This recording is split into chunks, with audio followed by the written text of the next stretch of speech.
திருச்சிற்றம்பலம். இனிய மெய்யன்பர்களே, திருவம்பாவையில் உள்ள 5வது பாடல் சிந்தனையையும் திருப்பாவையின் 5ஆம் பாடல் சிந்தனையும் அடியேன் இன்று மேற்கொள்கிறேன். 5வது பாடல். மாலறியா நான் முகனும் காணா மலையினை. திருவண்ணாமலை. மால் அறியான திருமாலால் அறிய முடியாத, பிரம்மாவால் அறிய முடியாத இந்த 2 பேரும் பெருமானை தேடுவதற்காக திருவடியை தேடிக்கொண்டு திருமால் வராக அவதாரத்தில் செல்ல, திருமுடியை தேடிக்கொண்டு அன்னப்பறவையாக பிரம்மா சென்றான் என்பது வரலாறு. ஆனால் திருமால் வெளியே போய் பார்த்துட்டு வந்து, நான் திருவடியை பார்க்கல, உண்மையை ஒத்துக்கிறேன்னு சொல்லிட்டேன். ஓரமாக உட்காந்துட்டார் சிவபெருமான். பிரம்மா அங்கே வந்து, நான் முடியை பார்த்தேன், நான் போய் சொன்னான். தாழம்பூ சாட்சின்னா, உனக்கு கோயிலே இல்லை, எல்லாம் போ கடவுள் சுவாமி சபிச்சுட்டார். இதுலேருந்து ஒன்று தெரியுது, ஒரு தத்துவத்தை புரிஞ்சுங்க. தோற்பதை விட மோசம் பொய் சொல்லுவது. தோற்றுப்போம். எல்லாரும் ஜெயிக்க முடியாது. எல்லாத்துலேயும் ஒருத்தர் ஜெயிச்சா ஒருத்தர் தோற்கத்தான் வேணும். ரன்னர் வின்னர் மாதிரி, வின்னர் ரன்னர் அது மாதிரி இருக்கணும். அதனால தோற்று போயிட்டோம், நான் தோற்று போயிட்டேன், என்னை பொறுத்துங்க இந்த சொல்லிடலாம், தப்பு இல்லை. அது சுவாமி அதான் எதிர்பார்க்குறேன். பார்த்துட்டேன்னு போய் சொன்னால் சபிக்கப்படுவார். அதான் பிரம்மா.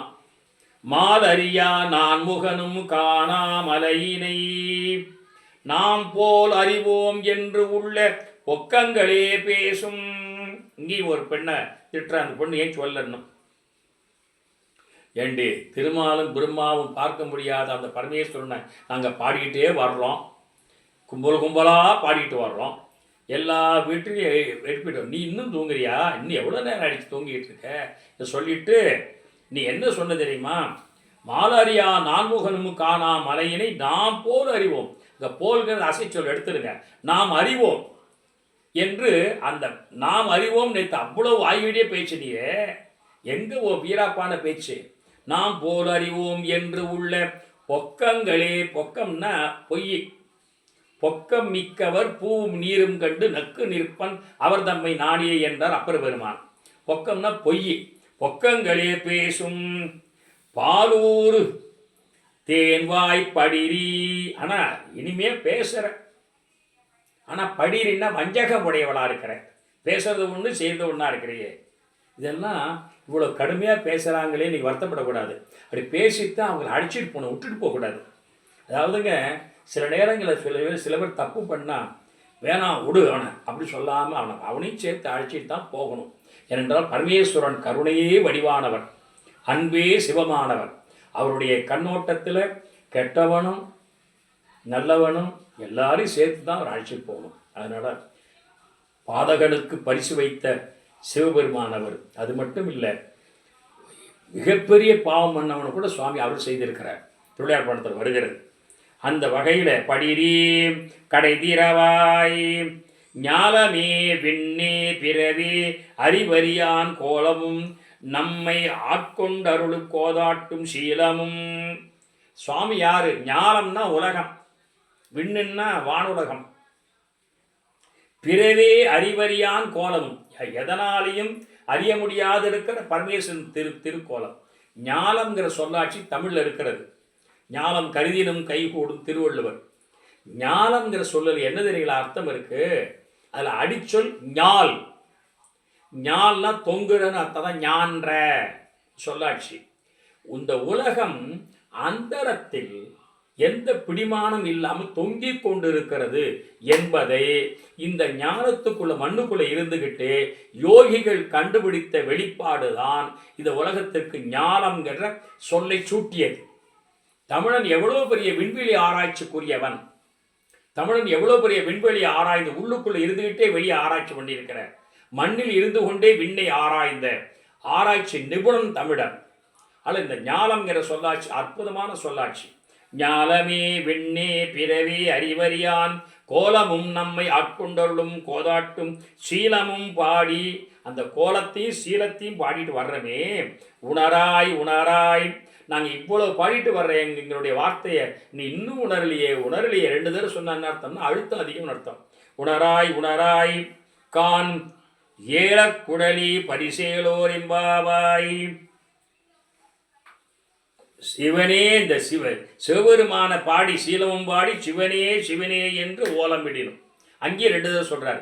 சிவனே சிவனேன்னா, ஏப்பா சிவபெருமானே இறைவனே இறைவனேன்னு இவ்வளோ சொல்கிறேம்மா, ஏம்மா நீ ஏன் சொல்ல என்று சொல்லி கடுமையாக அந்த பெண்கள் போகும். ஆனால் சொல்லி அந்த பெண்ணையே எழும்பி வரவல்ல காத்திருந்து தான் அழைச்சிட்டு போய் அந்த நீராட போகிறாங்க பெண்கள். எனவே இதிலேருந்து ஒன்று தெரியுது, தனிநபர் சிந்தனையும் பொதுநல சிந்தனையும் உடையது தான் பாவை பாடல்கள். கூட்டு வழிபாடாக அமைந்த பாடல்கள், எல்லாரும் நல்லா இருக்கணுங்கிற எண்ணத்தின் வெளிப்பாடாக வந்த பாடல்கள், யாரையும் விட்டுட்டு போயிடக்கூடாது என்ற ஒருமைப்பாடு உடைய தத்துவம் உடைய பாடல்கள் பாவை பாடல்கள். அடுத்தது நம்முடைய திருப்பாவை, அது 5வது பாட்டு. ஆண்டாள் நாச்சியார் வழங்கியிருக்கிற 5வது பாடல். மாயனை மண்ணு வடமதுரை மைந்தனை. வடமதுரைனா வழக்கில் இருக்க மதுரா நகரம். அந்த மதுரா நகரத்தில் அவதரித்தவராக இருக்கிற மைந்தன் வலிமையானவன். மாயன் தெரியும். தூய பெருநீர் யமுனை துறையனை. யமுனை துறையிலே வாழ்ந்தவன். ஆயர் குளம் தண்ணில் தோன்றும் அணி விளங்கும் தாயை குடல் விளக்கம் செய்தவனை. அருமையான சொல்லாட்சி. அந்த குழந்தை தாய் வயிற்றில் இருந்த பொழுது தாயை குடல் விளக்கம் செய்தான். குடல் விளக்கம்னா அந்த குடலுக்குள்ள பெரிய சுத்தத்தை, ஏன்னா இது உயர்ந்த பொருள் உள்ளே இருந்ததுனால அது வெளியில் வருகிற போது குடல் சுத்தமாகி அமிலம் இல்லாமல் மலஜாலம் இல்லாமல் சுத்தப்படுத்தி விட்ட வகையிலே பிறக்கும் பொழுதே தாயை உயர்த்திய, தாய்க்கு குடல் விளக்கம் செய்த பரமேஸ்வரன் என்ற வகையில் பரம கருணாமூர்த்தியாக இருக்கிற கிருஷ்ண பகவான் என்று சொல்லுகிறார். தூயோமால் வந்து இப்படிப்பட்ட பெருமானை செய்த தாமோதரனை தூயோமாய் வந்து நாங்கள் எப்படி வந்திருக்கிறோம்? அவன் குடல் விளக்கம் செய்த பெருமான், நாங்கள் தூய்மையாக குளிச்சுட்டு நிம்மதியாக மகிழ்ச்சியாக உள்ளத்தில் எந்த சங்கடமும் இல்லாமல் நாங்கள் வந்திருக்கிறோம்மா. தூயோனி வந்து நாம் தூமலர் தூவி தொழுது வாயினால் பாடி மனத்தினால் சிந்தித்து. இதெல்லாம் இந்த எல்லா பெண்களும் இங்கே என்னென்னா எழுப்புற நிலை கிடையாது.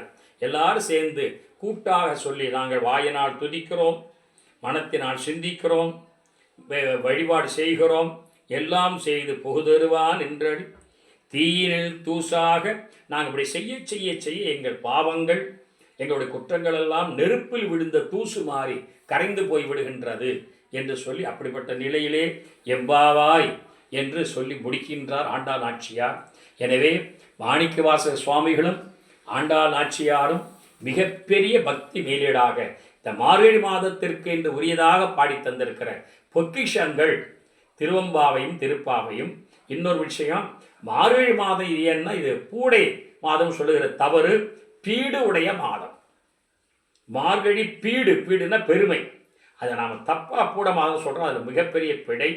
பீடுனா பெருமை மிகுந்த மாதம். 12 மாதங்களில் இந்த ஒரு மாதம் மட்டும்தான் உலகியல் விஷயங்களுக்கு இல்லாமல் அருளியல் விஷயங்களுக்காக ஒதுக்கப்பட்ட மாதம். பகவத்கீதையிலே கண்ணபெருமான் நான் மாதங்களில் மார்கழியாக இருக்கின்றேன் என்று கூறியது நினைத்து கொள்ளலாம். இந்த மார்கழி மாதத்தில் இப்படி முதல் 5 நாட்கள் தொடர்ந்து நாம் சிந்திக்க போகிறோம் என்று எல்லோருக்கும் தெரிவித்து இவ்வண்ணமாக வாழ்த்தி அமைகிறேன். நன்றி, வணக்கம்.